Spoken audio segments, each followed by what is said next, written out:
Hello ladies and gentlemen, welcome to my lecture series Modern Chess Theory. This lecture 2, the playing rules.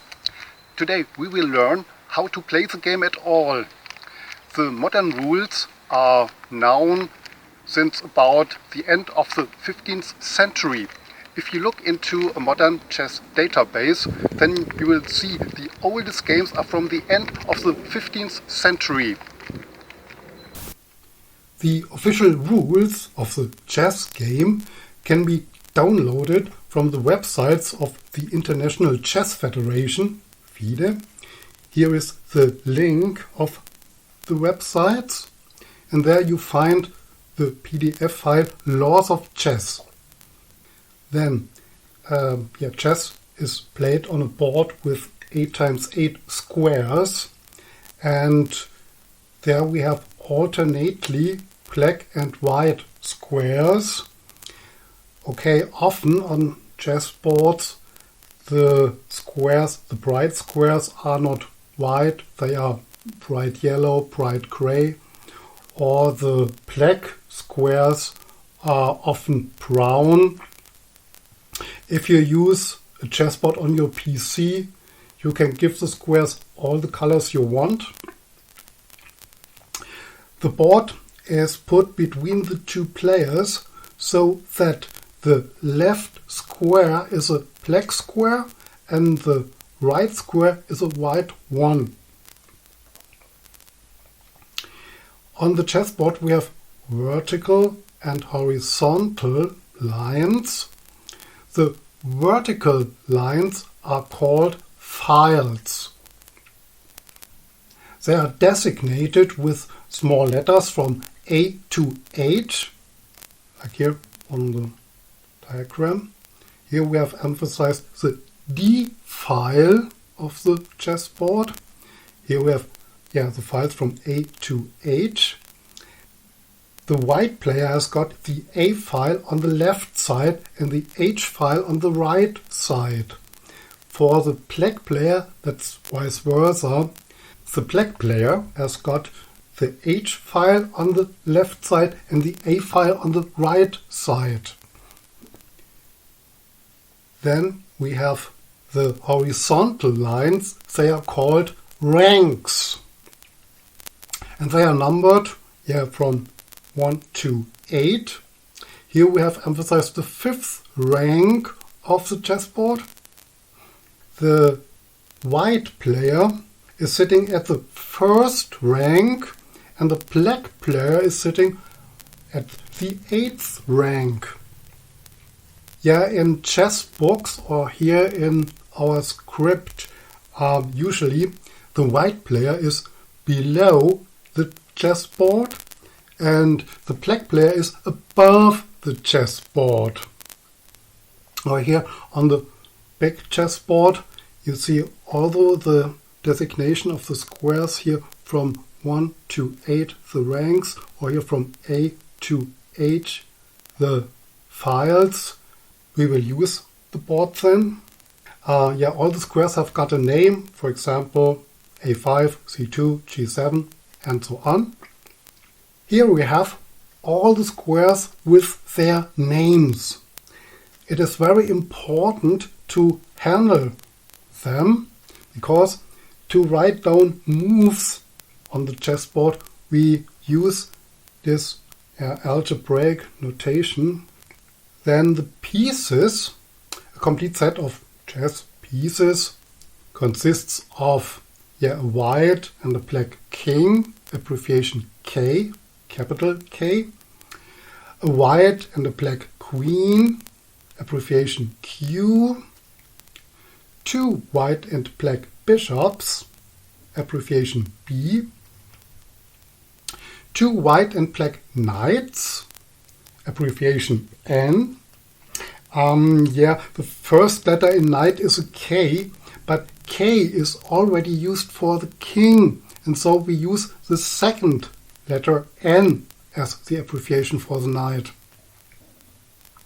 Then 2 white and black rooks, abbreviation R, and 8 white and black pawns, abbreviation P, but P is seldom used because if we don't write an abbreviation, then automatically the pawn is meant. Then some general rules. On a square we have only one piece. There cannot be two or more pieces on one square. And a piece cannot move beyond the edge of the chessboard. The knight is the only piece that can jump over others, the own ones and over the pieces of your opponent. It is not allowed to catch the own pieces. You can only catch the pieces of your opponent. If you catch a piece, then you put the other piece off the board and put your own piece on that square. We consider the special rule of castling later. Okay, we will consider the special rule of en passant later for the pawns. Now we look at the pieces and how they move. We begin with the rook. The rook moves only straightly. That means when we have here a rook on d4, he can only move on the file, here on the d file, or it can move on the rank, on the fourth rank here. The rook moves straightly. Then we look at the example here. The rook here can move in 4 directions. The rook here can move to the left, 1 square. It cannot move beyond the edge of the board. Then it can move 3 squares downward. 3 possibilities to move. 1, 2, 3. It can also move 2 squares upward. 2. It cannot move to the square b7 because there is the own knight. And the rook cannot move to b8 because it cannot jump over other pieces.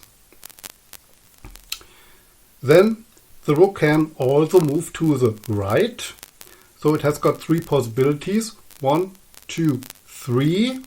But there is a 4th possibility. It can catch the black bishop here. That means we can take out the black bishop and put our white rook onto this square. Okay. The white rook cannot move to g4 or h4 because it cannot jump over the bishop here. Now we consider this position here. The question is now, how many possibilities has the white rook to move?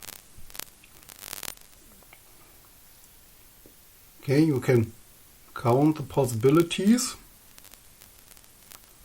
Okay, the white rook has got 8 possibilities to move.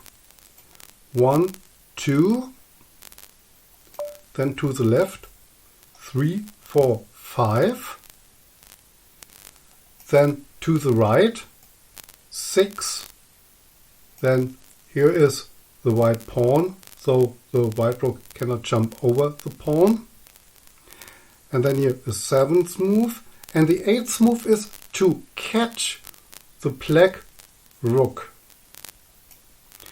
The white rook cannot move here to d6, d7, d8 because the white rook cannot jump over other pieces. Okay, then the question is, how many possibilities has got the black rook to move? Yet you can count the possibilities. Okay, the black rook has got 10 possibilities to move. 1, 2, 3 in this direction. 4, 5, 6 in this direction. The black rook can also move to the right. 1, 2 possibilities. That makes 8. And 9. And the 10th possibility is to catch the white rook here. It cannot move here to d2 or d1 because the rook may not jump over another piece. Then we have the bishop. The bishop moves only diagonally. That means a bishop on a white square stays always on the white squares. It cannot reach a black square. It moves only diagonally on its own color. At the beginning of the game, each player has got a dark squared bishop and a light squared bishop. So the player can reach all the squares with the bishops. So here we have a bishop and it can move here diagonally.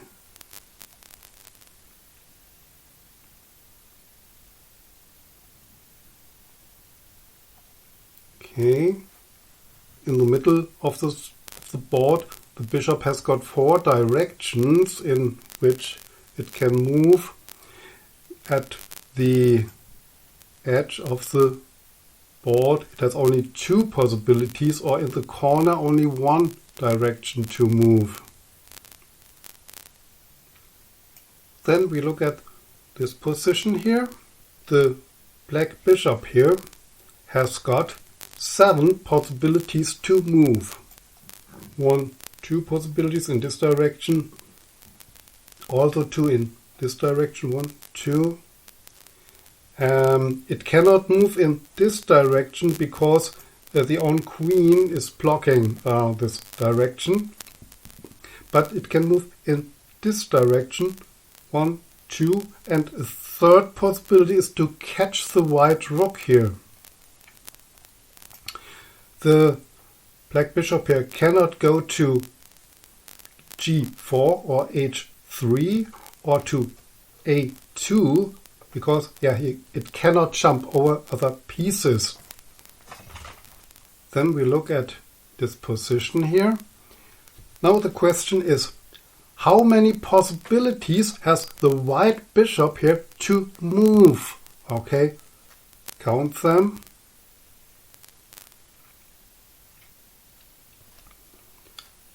Okay, the white bishop here has got 5 possibilities to move.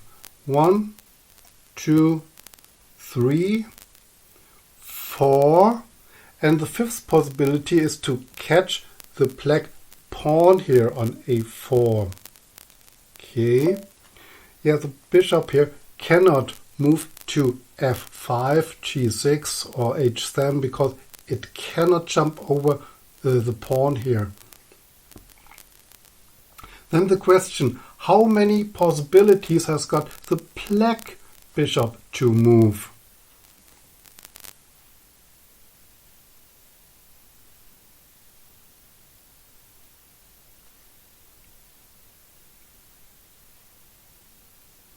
Okay, the black bishop has got 9 possibilities to move. There are 1, 2, 3, 4, 5, 6, 7, 8, and the last possibility is to catch the white knight here. Okay, it cannot move to h3 because it cannot jump over the white knight here. Now we look at the queen. The queen has got the possibility to move like a rook or like a bishop. So the queen can move straightly or diagonally. Because of these many possibilities, the queen is the most powerful piece on the chessboard. Now we look at this position here. Now, what are the possibilities of the white queen here to move? So in general we have 8 directions in which the queen can move in the middle of the board. At the edge we have only 5 directions and in the corner only 3 directions. Now here the queen can move to the left straightly, 1, 2, 3, 4 possibilities here, or to the right, 1 square, 1 possibility. It can move 3 squares downward, 1, 2 or 3. It can move 1 or 2 squares upward, and a third possibility in this direction is to catch the black pawn on e7. Then there are some possibilities in the diagonal directions. Okay, the white queen cannot move here in this diagonal because there is the own white bishop which is blocking this direction. But here we have 1, 2, 3 possibilities for the queen, and here 1, 2, 3 further possibilities, and 1, 2 possibilities, and the third possibility is the queen can catch the black knight on b7. Now we look at this position. Now the question is, how many possibilities has got the white queen to move here?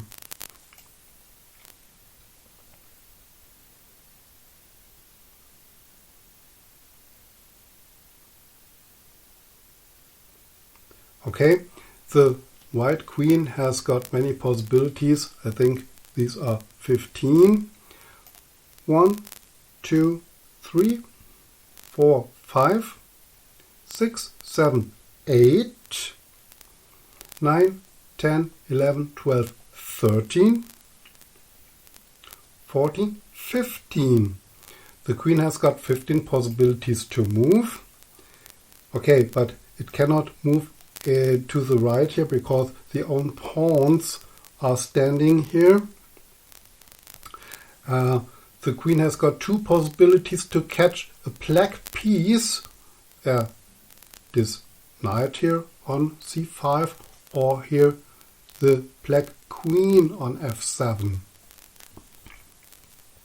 And then the question is, how many possibilities has got the black queen to move?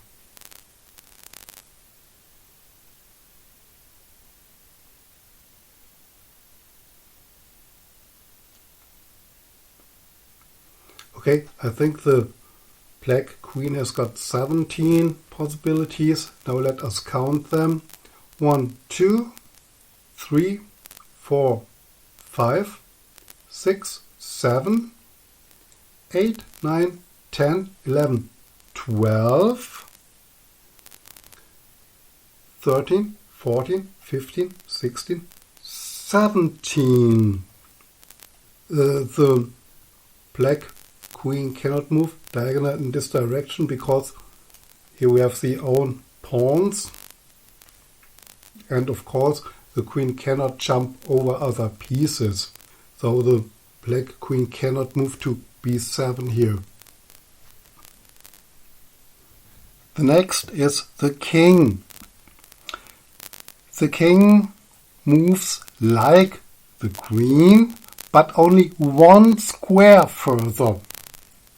That means if we look at here the black king here, it has got 8 possibilities, 8 directions, and 1 square only. 1, 2, 3, 4, 5, 6, 7, 8. At the edge of the board it has only got 5 possibilities, and in the corner only 3. Now we look at this position here. If we look at the black king, so it has got 6 possibilities to move. 1, 2, 3, 4, 5. And the sixth possibility is to catch the white knight. And yeah, it cannot move here to f5 or g5 here because these are the own pawns. It cannot catch the own pawns. Then we look at this position here. Now the question is again, how many possibilities has got the white king to move here? Okay, count them. Okay, the white king has got 4 possibilities to move. 1, 2, 3, and the fourth one is to catch the black rook here on c3. The white king cannot move to e2 or c2 because there are the own pieces, and it cannot move to d3 or e3 because these two squares are covered by the black rook here. The white king would stand here in a check position, and though it cannot move into a check position in a position where it is attacked by another piece. And how many possibilities has got the black king to move?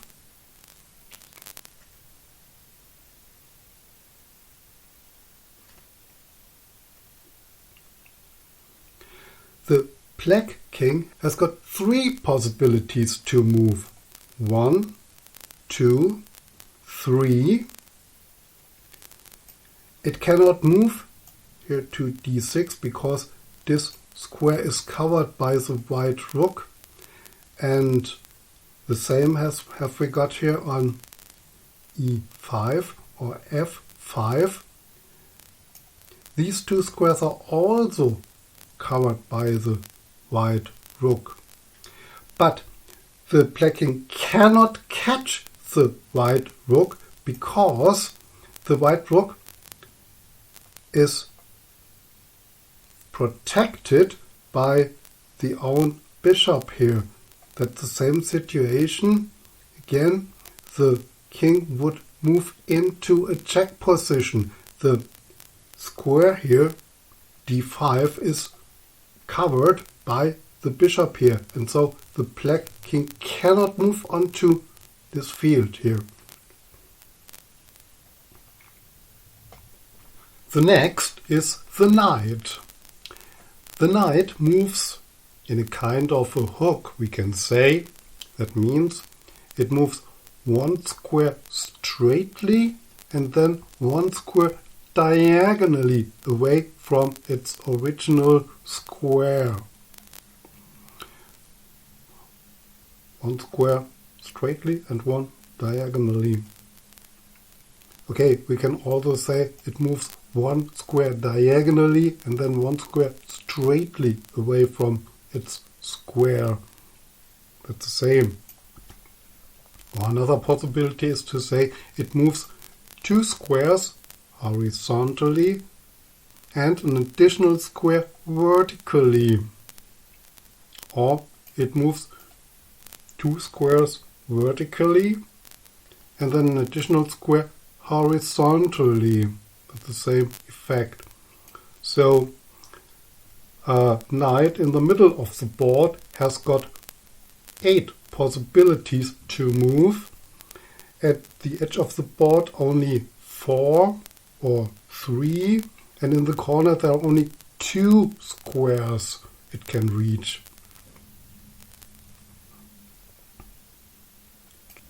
Now we consider the following situation. Okay, what are the possibilities of the white knight here to move? It can move here to a3. It can move to b2 because the knight can jump over other pieces. So it makes no difference whether there are pieces here on b3, c3 or not. The knight can move to b2. Then d2. The knight cannot move to e3 because there is the own queen. That's not possible to move there. It can move to e5. It can move to a5.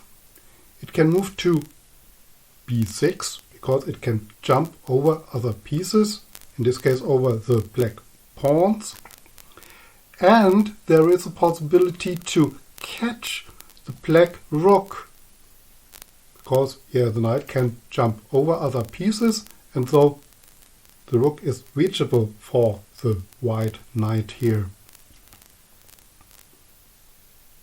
Now in this position now the question is how many possibilities has got the white knight here on f3 to move? Yes, count them.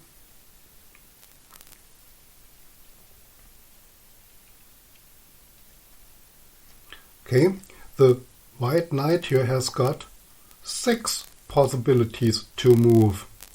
Okay, it cannot move to g1 or h2 because there are the own pieces. It's not possible to move there. It can move to h4, g5. It can move to e1 or d4. And it can move to d2 to catch the black bishop. And it is also possible to catch the black knight on e5 here. Okay. And now the next question is, how many possibilities has here the black knight to move?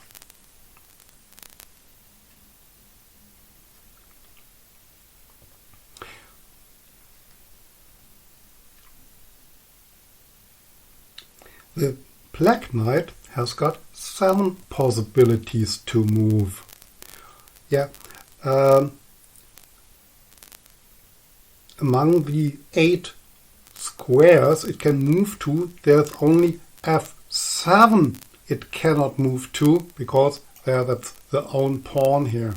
So it can move to d7, it can move to c6 to catch the white bishop, it can move to c4, it can move to d3, it can move to f3 to catch the white knight, it can move to g4, and it can move to g6 here. Now, before we discuss how the pawns move, we consider the starting position of a game. We have in the 1st and in the 8th rank, some pieces. In the middle we find the king and the queen. And here you can think of the rule, ladies first. The queen is standing on its own color. That means the white queen is standing on the white square in the middle here on the 1st rank. That's on the square d1. And the king, it's standing on the black square on e1 here. The same here in the 8th rank with black. The black queen stands on its own color on the black square here, that is d8, and the black king is standing on the other color on e8 on a white square. Okay. Then beside the queen and king we find the bishops here on c1, f1, c8 and f8. Then the knights follow the white knights on b1 and g1, and the black knights on b8 and g8. And then in the corners we find the rooks. The white rooks on a1 and h1, and the black ones on a8 and h8 here. And then on the second rank we find the 8 pawns of white, and the black pawns are on the 7th rank here. Then the pawns. The pawns move always forward, not backward. That means a white pawn moves straightly to the 8th rank, and a black pawn moves always forward to the 1st rank. A pawn moves forward always 1 square. So, another square, next move, and so on. 1 square forward. But if a pawn is standing on its starting field, that means a white pawn is standing on the 2nd rank, then it can move a double step 2 squares forward. But only if it is the original starting position. Later, here, it can only move 1 square forward. The same with the black pawns. Black pawn can move 2 squares forward. If it is standing on its starting position, then it can move 2 squares forward. That's one move. And then only 1 square forward. A pawn that is standing on the 6th rank cannot make a double step. He must move only 1 square forward then. If a pawn reaches the last rank, that means if a black pawn reaches the 1st rank, or a white pawn reaches the 8th rank, then the pawn is exchanged into another piece. Queen, bishop, knight, or rook. Usually you change it into a queen because the queen is the strongest piece on the board. But it could be that there are some special situations on the board, and then it's better to change the pawn into another piece, perhaps rook or bishop. The pawn is the only piece that catches in another way than it moves. A pawn catches 1 square diagonally forward if there is a piece of the opponent. So this white pawn here could catch a piece on here c3 or here e3 if there is a black piece. And the same for the black pawns. If the black pawn is standing here on g5, then it can catch here on f4 or h4 if there is a white piece standing. Now we consider this position here. Now the question is, what are the possibilities to move here for the white pawns? We have got here 3 white pawns, a4, c2, g2. Okay, we begin with the pawn here on a4. It has got 2 possibilities to move.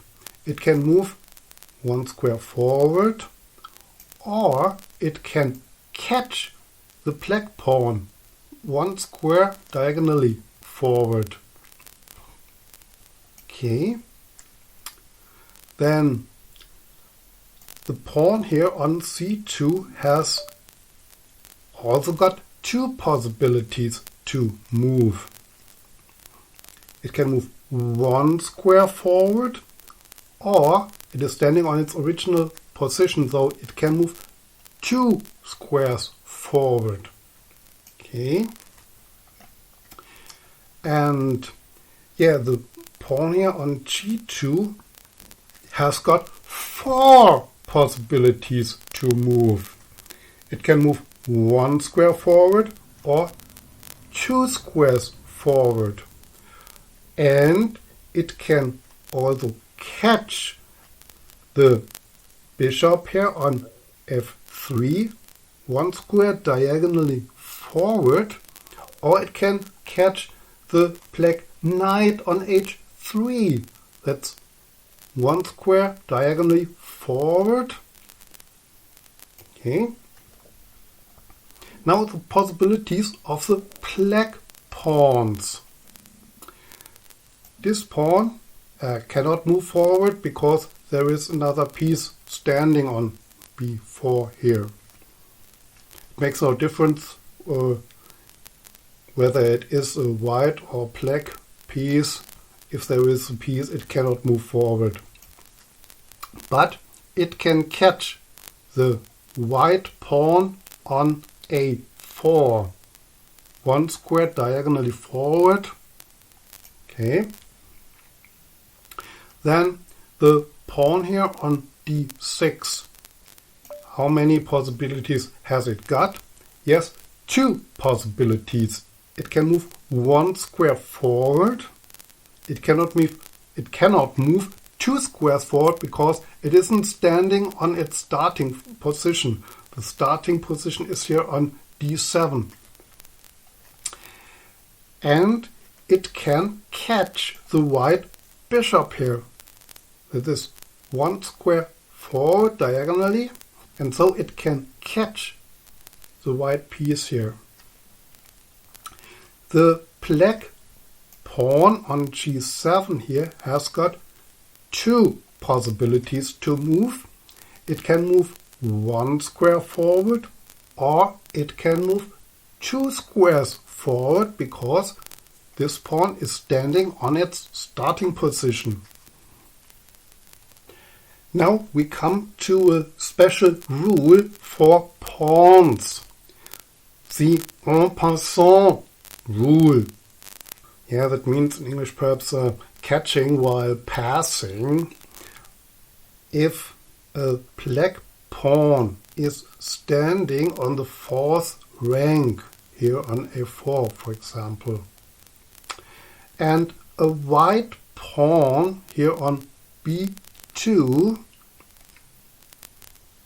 is moving with a double step directly beside the pawn on the fourth rank here on b4, then the black pawn can catch the white one as if it has only moved one square forward.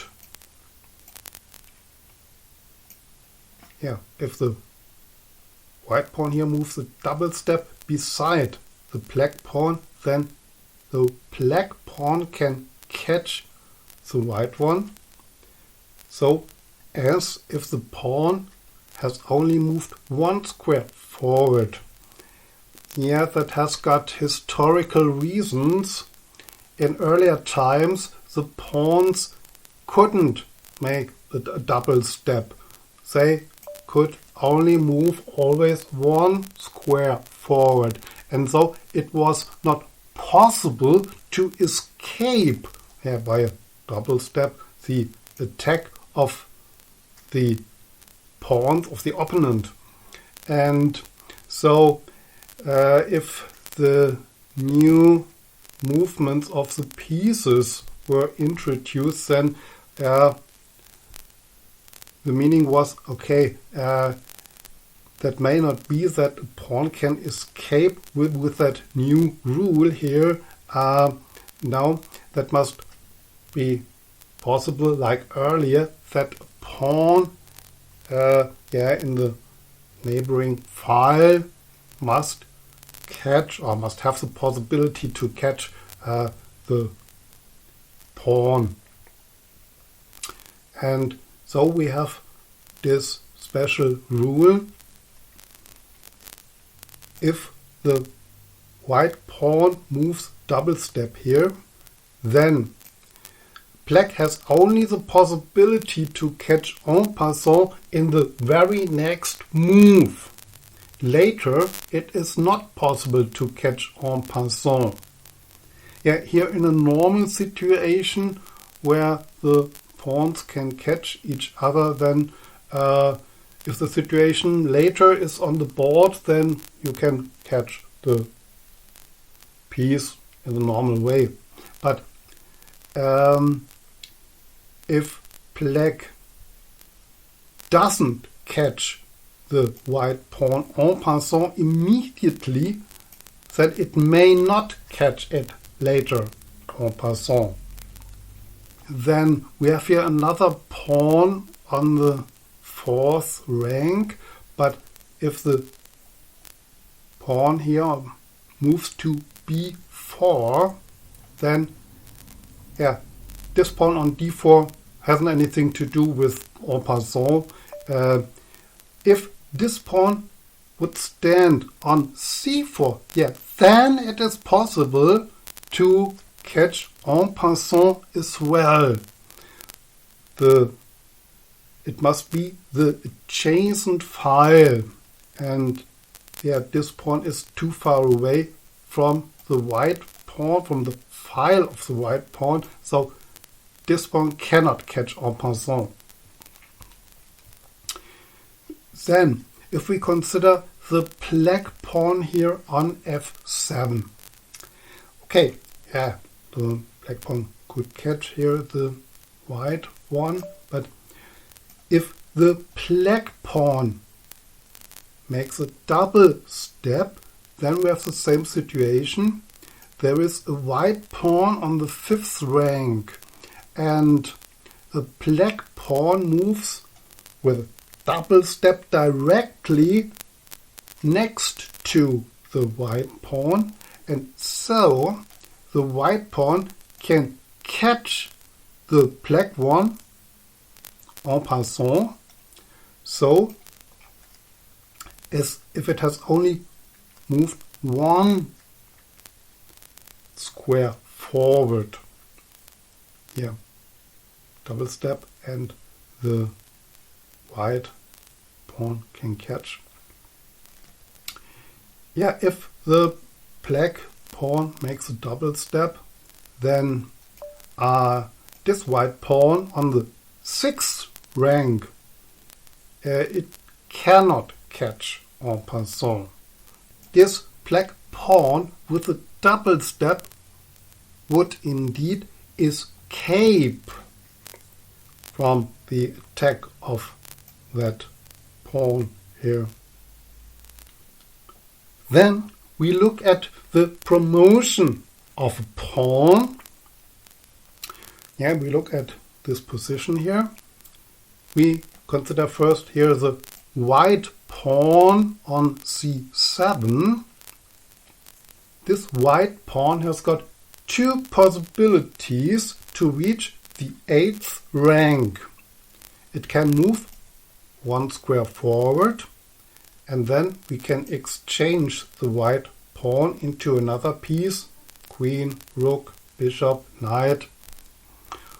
Or this white pawn can catch the black knight one square diagonally forward. It can catch the knight, and then we can change it into another piece. Then how many possibilities has got here the black pawn to reach the first line? It cannot move forward because there is standing the white bishop. But it can catch the white queen. That's one square diagonally forward. And then it is changed into another piece, or it can also catch the white rook on f1, one square diagonally forward, and then, yeah, it is changed into another piece. There is another special rule, castling. There are two possibilities, castling kingside and castling queenside. Castling is possible under some conditions. Neither king nor rook may have moved before, and the squares between king and rook must be free, and the king may not be in a check position. It means it may not be attacked by a piece of the opponent, and the king may not move over a square or to a square that is attacked by a piece of your opponent. The rook may be attacked if you want to make castling. So we consider this position here. Here we see both sides have developed. We see here the squares between the king and the two rooks, white and black here, are free, and so both have the possibility of castling, kingside as well as queenside. The most correct execution of castling is first to move the king 2 squares sideward. Here king, this is queen side, this is king side, 2 squares sideward, and then move the rook over the king and place it beside the king, directly beside the king. The white king moves to c1 or g1, the black king to c8 or g8, and then, yeah, the rook on the queen side moves to d1, the rook on the king side to f1, the black rook on the queen side moves to d8, and the black rook on h8 moves to f8. So we consider the next position here. Here, white has made the castling queenside. So the king has moved 2 squares sideward to c1, and we have put the rook over the king to the next square beside the king. Black has executed the castling kingside.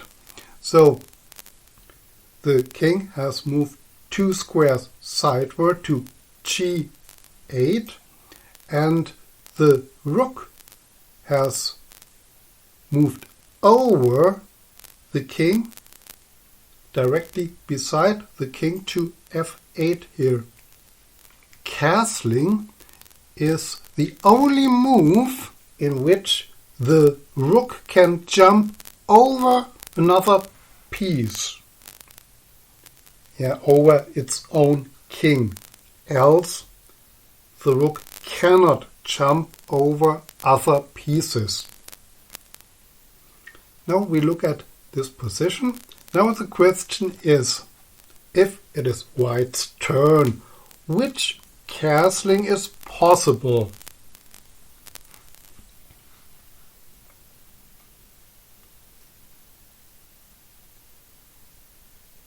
Okay. So, yeah, we see the white king here. The squares on the king side and the queen side are free, but the white king cannot make castling king side because it must move over the square f1, and this is covered or attacked here by the black bishop. That would mean a check position, and so white cannot move the king to the king side.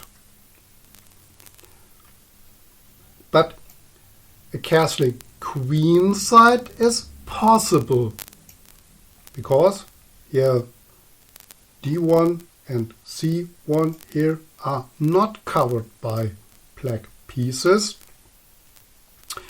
Yeah, here the black queen attacks the white rook, but that may be, that's not a problem. White can execute the castling queen side. Okay. If it is black's turn, which castling is possible here? Yeah, the same situation here on the black side. The squares between king and the rooks are free. The black king can castle to the king side here. But it cannot move to the queen side here. Castling queen side is not possible because the square c8 on which the king must move is attacked by the white queen here. So that would mean the black king would move into a check position. That's not allowed. To win a game, we must force the opponent's king into a checkmate position. What is a check position? If a piece is attacking the king so that the piece can catch the king in the next move, then we talk about a check position of the king. And this means the player whose king is in the check position must move it out of the check immediately. So there are three possibilities to do this. The king can move out of the check, or we can catch the check-giving piece, or we move a piece in between the line or diagonal between the king and the check-giving piece.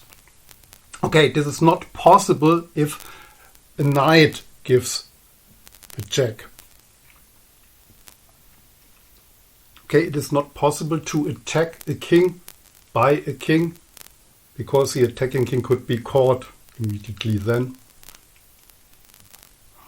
Now we consider the following position.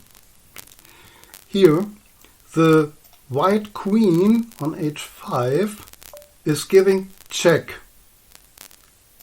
The queen attacks the black king so that the queen could catch the king in the next move. So black must now immediately put the king out of the check position. Okay, how many possibilities has black here to do that?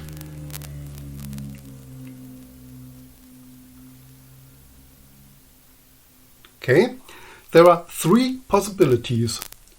We can move the byte king out of the check to d7. It is not possible to move the king to e7 because this square is covered or attacked by the white knight here. Okay. Second possibility is to catch the white queen. This knight can catch the white queen.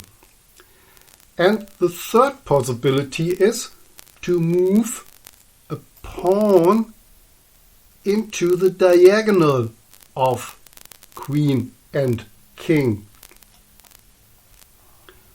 Then we consider this position. Here the black bishop on h4 is giving check.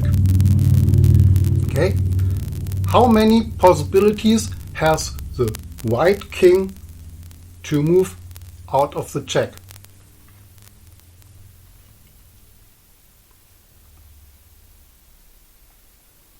Okay, the white king cannot move out of the check position. All squares around him are occupied by their own pieces, so it cannot move here to d1 or anywhere else. Then no white piece can catch the black bishop. And it is also not possible to move a piece in between to here f2 or g3. So this is a checkmate position, and that means black has won the game, white has lost the game. Then we come to the so-called stalemate position. If a player has to move and at the moment the own king is not in a check position, but he cannot do any move without moving the king into a check position, then we call that a stalemate. A stalemate means a draw. Nobody has won the game then. We look at this position here. It is black's turn here. Black has to move. So there is no other piece on the board. Only the king here on h8. So yeah, the black king has to move now. But yeah, all the squares on to which it can move, g8, g7, h7, are covered by the white queen. So, and there is no other piece here, black piece on the board. So the king is not in a check, but it must move into a check now, obviously. And so this is stalemate, means a draw. Then we look at this position here. White has to move. Here we see the white king cannot move because all the squares to which it could move are covered by the black pieces. Here a2 is covered by the king, and b2, b1 are covered here by the rook. But a1 is not attacked by black pieces, so it's not a check position. So that would be a stalemate, but here white has got another piece on the board, here the bishop on f1. And now here white can move with the bishop on the diagonal anywhere. And though that's not a draw, black has still got the possibility to win the game, to force the white king into a checkmate position. Then we want to look at the values of the pieces. If we exchange some pieces on the board, we catch a piece of our opponent and he catches back one of our pieces, and then we must know the value of the pieces. Is it an advantage to exchange two pieces or not? The weakest piece is the pawn, so we give the pawn the value 1.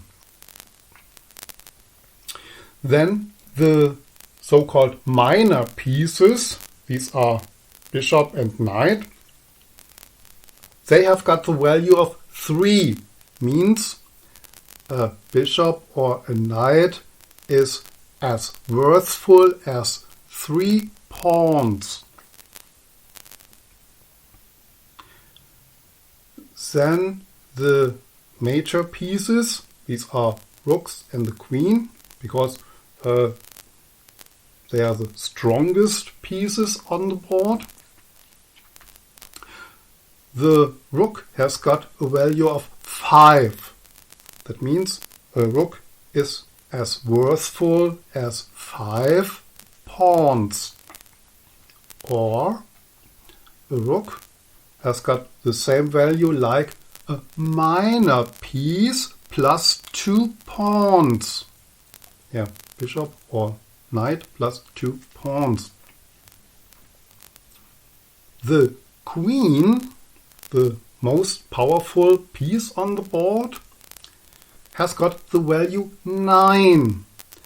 Okay, it is not possible to exchange a queen with 9 pawns, that's theoretically here, or it is not possible to exchange the queen with 3 bishops or 3 knights, but that is theoretically possible to exchange the queen with 2 bishops and a knight, or 2 knights and a bishop.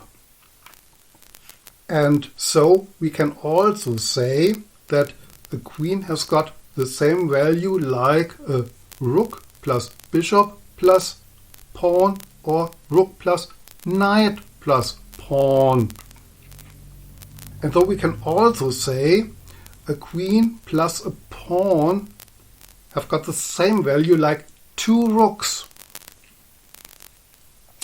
In older textbooks you find perhaps that queen has got the value of 8 pawns. That is not true. A queen is a little bit more worthful than 8 pawns. Yeah, the correct value is 9, we must say. Or in older textbooks you also find that a queen is as much as 2 rooks. That is also wrong. 2 rooks are a little bit more worthful than a queen. Okay, but here we must recognize something. These values are correct at the beginning of a game. For example, a pawn is the more worthful the closer it is to the promotion rank. If we can exchange a pawn into queen, then the value 1 of the pawn is changed into a value of 9 of the queen. In open positions, a pair of bishops is more worthful than a pair of knights, we can say, because a pair of bishops can act on both colors and can reach the other edge of the board with perhaps only one move. The knight needs several moves from one edge of the board to the other one. But in closed positions, and there are many pieces on the board, and perhaps the bishops are blocked by pieces, then the knights are perhaps more worthful because they can jump over other pieces. Now we consider the notation of a game. If you take part in a usual tournament, then you must make a notation of your game. So this is the starting position, and now white starts with the pawn in front of the king. We write down 1 because it's the first move.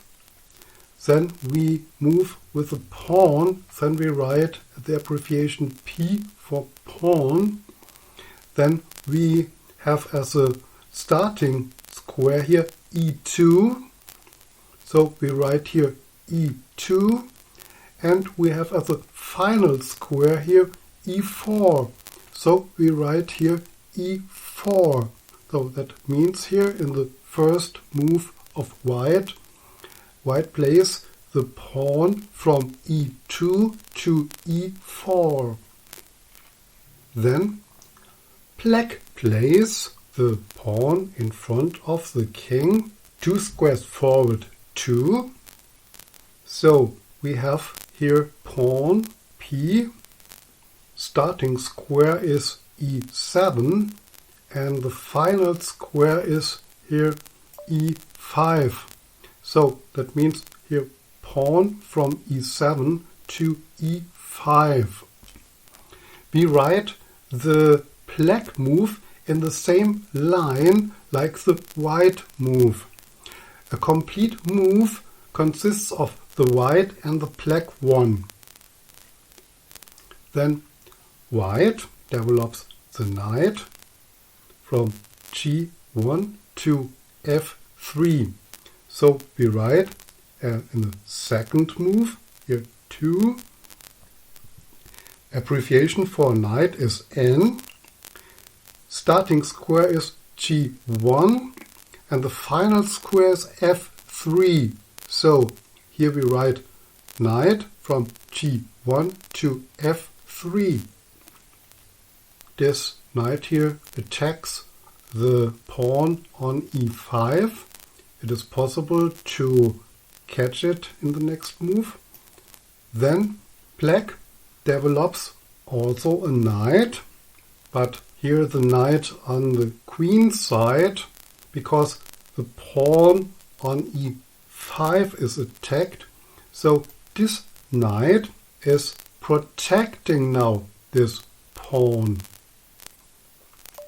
Now white develops the bishop here. Okay, abbreviation for bishop is B, capital B. And so in the third move, white moves the bishop from the square F1 to the square C4. This is C4, here that is F1. Black develops a bishop as well. Black plays the bishop from F8 to C5. C5, here that is F8 to C5. Now, white moves the pawn from D2 to D3. Yeah, because the pawn must be moved to develop the bishop here. Black does the same. Black also wants to develop the bishop here on C8. Here, white develops the knight from B1 to C3.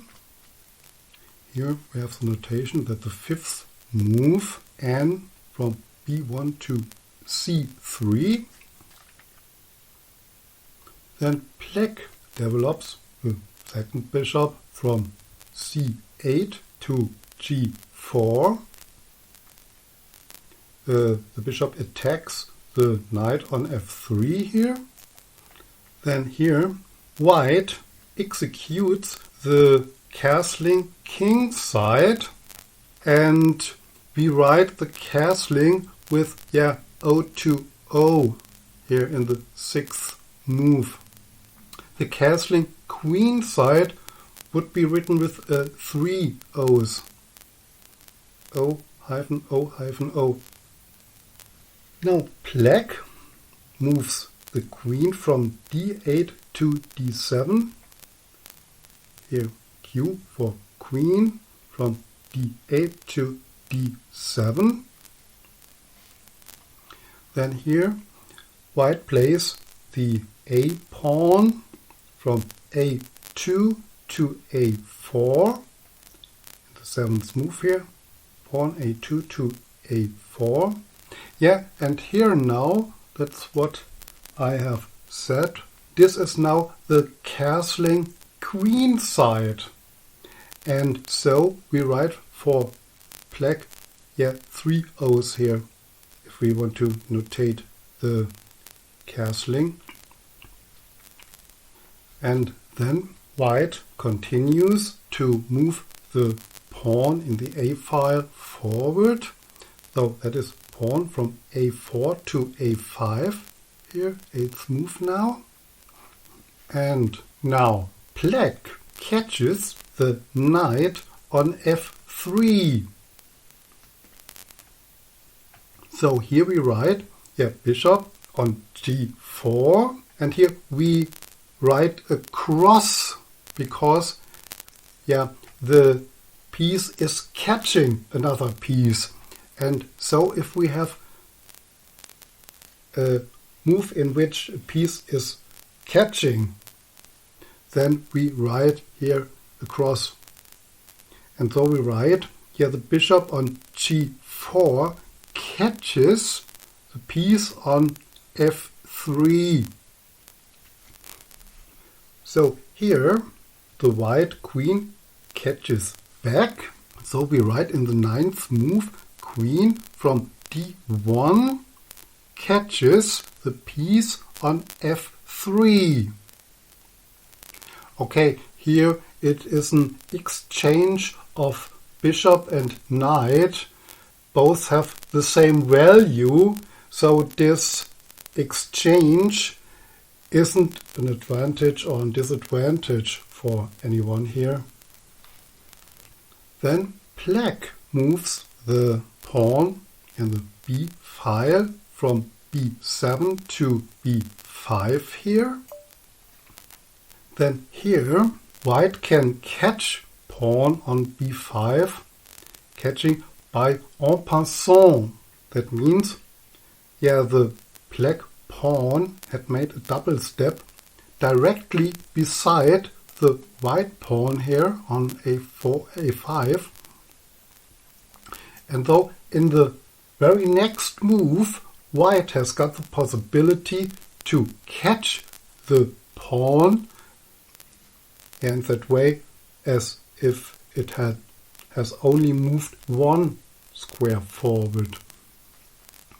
So we write pawn on A5 moves to B6 and catches a piece, but not on B6, it's on B5, and we can write here EP for en passant to make clear that this is a special catching, it's catching en passant.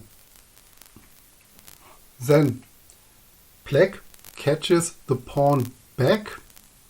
The pawn on C7 catches the pawn on B6 here. So this is a pawn exchange. That means the material is balanced, still balanced. Now, in the next move, white plays the bishop from C4 to A6. And now this bishop attacks the king on c8. So this is a check. If a piece is giving check, then we write here a plus at the move. Bishop moves from c4 to a6, and it's a check, so we write a plus here. And then, in the very next move, black must move the king out of the check. So the black king moves to b6. So we have here k for king, c8 to b8. Now white moves the white bishop from c3 to d5. Here in the 12th move. And black plays the h pawn from h7 to h6. Now white develops the last minor piece, the bishop from c1 to e3. The bishop on c5 catches the bishop on e3. You're right here. Capital B, c5 catches a piece on e3. And the white queen on f3 catches the bishop on e3. Then black develops the last minor piece, the knight from g8 to f6. Oh, that must be g8, not g1. Now the white knight on d5 catches the pawn on b6. Oh, here, knight d5 catches on b6. And the black pawn from a7 catches back here on b6. Here we have an exchange where a more valued piece, the knight, is exchanged for a pawn. A pawn is only worth 1 point, a knight 3. But here black has overlooked a dangerous attack of white. And so, because of a strong attack, white catches the pawn by a knight, and black can catch back with a pawn and loses material white, but okay, we will see what will happen then. Now the white queen can catch the pawn on b6, here from e3 to b6, and this is a check. The queen attacks the black king. Okay, here white has a second pawn for the knight. And now immediately the king must move out of the check position. The king moves to a8. Another possibility is to move the queen here between the white queen and the king. But that's not a good idea, because the queen can catch the black queen and we have a checkmate position then. So black moves the king. If the black queen had moved in between and we have a checkmate by the white queen would then have catched on b7, and a checkmate is noted by a double cross. Okay, in modern times where we have the computer technology everywhere, this sign here is used for the checkmate. If you make a notation by hand, then we write here a double cross. In older books, you find for a check here this kind of cross, and for checkmate, this double cross here. Now the bishop moves from a6 to b7, and we have another check. We have a double check because the bishop gives check and the rook here gives check too. If we have a double check, then the only possibility is that the king moves out of the check. So the king must move to b8. That's the only move to go out of the check position.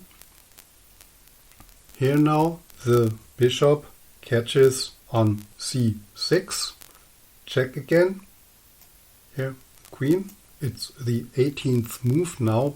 Bishop on b7 to c6. Okay. Here should be a cross. Now the king moves to c8. And then the rook moves from a1 to a8. This is check and checkmate, because there is no possibility for black to move out of the check. All the squares where the king could move, here, are covered by white pieces, and black cannot catch the rook on a8, and it is not possible to move a piece in between here to b8. And so white has won the game. So the last move here is the white move, 19th move, rook from a1 to a8, checkmate. Here in the 18th move we have written dots instead of the white move. If the white move is already known, or if we have a chess problem where black has to move and there is no first move of white, then we write for the white move dots, like here in the 18th move. If we make a notation of a game, we usually use a shorter notation. Now, let us look at a shorter notation here. We write down the same game, but in a shorter way now.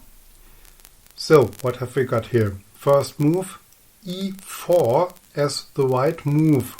We don't write a p. If we don't write a symbol for a piece, then a pawn moves. So here a pawn moves to e4. We don't need to write down the starting square because there is only one pawn that can move to e4. And the same for the black move. Pawn move to e5. And there is only one pawn who can move to e5. So that is clear. Then here, and for knight, the knight moves to f3. There is only one knight who can move to f3. And there is only one knight that can move to c6. Here the same with the bishops in the third move. Here we have again pawn moves. Pawn moves to d3 and the black pawn to d6. There is only one pawn that can do that. Then knight c3, bishop g4. For the castlings, that's the same. O here for castling king side and castling queen side. If a piece catches another one, then we write here a cross. Here a bishop catches a piece on f3. Or here the white queen catches on f3. Then in the 10th move we had catching en passant. Okay, you needn't to write down EP here. Pawn in the A file catches one square diagonally forward to B6, another piece. Yeah, if there isn't a piece on B6, then it must be the pawn on B5. No problem. If we have a check, then we write a cross or plus. If we have a checkmate, yes, we write a double cross or double plus. And then in the next line, we write the result, 1 to 0. Yeah, because white has won the game. Here in the short notation, we must recognize something. We consider the following position. Yeah, we suppose white wants to play a rook to D1. So, D1, we have two possibilities. The rook A1 can move to D1 and the rook on H1 can move to D1 too. In such a case, we must make an additional remark. We do not write rook D1, we write rook A D1. And though it is clear, the rook in the A file moves to D1 and not the rook in the H file, then we must write rook H D1. If two pieces, same pieces, here the rooks, are standing on different files and can move onto the same square, then we must write down the file of the moving piece, here the A file of the rook. Then for black here we suppose that black wants to play a knight to C6. And here we have the same problem. Both knights can move to C6. But here the two knights are standing on different ranks. On the same file, but on different ranks. Here we have the 8th rank, and here we have the 4th rank for the knight. And here we must notice the rank of the knight which is moving here. We want to move the knight on B8 to C6. And so we write knight 8 C6. And so that is clear, it is the knight here on B8 that moves to C6. Okay, we can say it is not necessary to write a cross if we have a check, because if we play the game on the board we see that the check position. Before we sign our notation sheet and the one of our opponent, then we write in the next line, under the last move, the result. 1, 2, 0, or written in this way, means white wins. 0, 1, 0 to 1 means black is the winner. And if we have a draw, then we write a half to a half. There is a still shorter notation. Sometimes a double point is found for catching a piece instead of a cross. And so, for example, if we have a queen catches a piece on F3, we can write queen F3 double point. In the 10th move in our game, we had pawn A catches on B6, or he moves to B6 by catching a piece. In this case, we can shortly write B6 double point. That means, a white pawn moves to B6 and catches a black piece. In this case, another pawn en passant. Today, especially in printed media, we don't find the abbreviations Q, R, B, and K. Instead of these letters, some figurine fonts are used. That means, we have for the pieces such symbols here. In our script here, we will also use the figurine font. Now we write down our game again in a still shorter version. So we can write the game here like this here.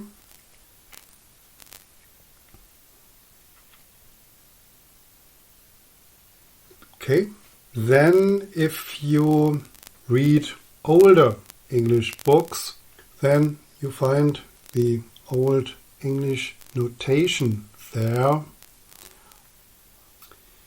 Here we must say that old literature is outdated. The contents are not checked by modern computer programs, and so you find in the opening theory mistakes, wrong variations. You shouldn't work with such old literature. Now we look at that kind of notation. If we write down our game, then we have first move, pawn, king, 4. That means white moves the pawn in front of the king to the 4th square. And then black does the same. And here we have the strange situation that white is counting the ranks from 1 to 8 from the own position, and black does the same. So the 8th rank for white is the first rank for black. And so black also moves the pawn of the king to the 4th rank, seen from the black side of the board. We have here a knight moves to the king bishop's file onto the 3rd rank. Then black moves the knight on the queen's side to the queen bishop file on the 3rd rank, onto the 3rd rank. The files are called QR for queen rook. Queen rook, that's the file of the rook on the queen side. And so QN, queen knight, QB, queen bishop.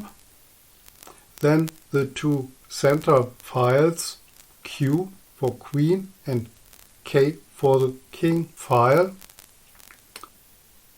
We continue with the king side. Then we have a king bishop file, a king knight file, and a king rook file. We would write down our moves here in this way. Okay, the castlings are written in the same way here. Or here in the 8th move, the pawn in the queen rook file moves to the 5th rank, seen from the white side of the chessboard. This would be the queen rook 4 for black. It's the 4th rank, seen from the black side. If a piece is caught, then we write only bishop catches knight. If there is only one possibility to do that, then that's clear. If there are more possibilities that a black bishop can catch a white knight, then we must write here further informations. Here in the 6th move we have for black queen to queen 2. Means the queen moves to the 2nd rank in the queen file. Yeah, that means queen moves to d7 in our modern notation. Here we have queen catches bishop, pawn catches pawn. If there's only one possibility to do that, then that is enough to write it in this way here. But here there are two possibilities to catch the pawn, and so we must write the pawn in the queen bishop file. Queen bishop pawn is catching the other pawn. The queen in the 16th move, the queen catches pawn, and there are more possibilities for the queen to catch a pawn, so we must write it's a pawn in the queen knight file. The check is here written by the cross or plus, and checkmate by double cross, double plus. Here I must say this notation isn't used in modern chess, and we won't use it in our script here. Other languages. If there is an international tournament and there are players from different countries, then every player is allowed to use the abbreviating letters of his own language. Here on this website you can find the names of the pieces in many languages. Then there is the touch move rule. If player has to move, and then he has to move with the first piece he touches. If a player makes a move and then he sees, oh, that's a mistake, I will lose the game, then he cannot take that move back and move with another piece. Okay, as long as you have a piece in your hand, you can choose between the different possibilities for that piece, but you cannot take another piece. And so that's very important. Before you touch a piece, you should think very carefully and analyze the position very well, lest you make a bad move that loses the game. Then we have the Chateau rule. Chateau, that's French. In English it means I adjust. Yeah, it could be that there are some pieces not well placed on the squares on the chessboard. And so it is possible to place them better. But before you touch a piece to adjust it, you must announce, with that French expression, Chateau. And so your opponent knows, you don't want to make a move, you adjust some pieces on the chessboard. If you don't announce that and you touch a piece, then you must move with it, if it is possible. Now we finish lecture 2. Next time we will talk about the opening of a game. We will learn how a beginner can play good openings without special knowledge of variations. Now, thank you for watching. See you next time. Goodbye.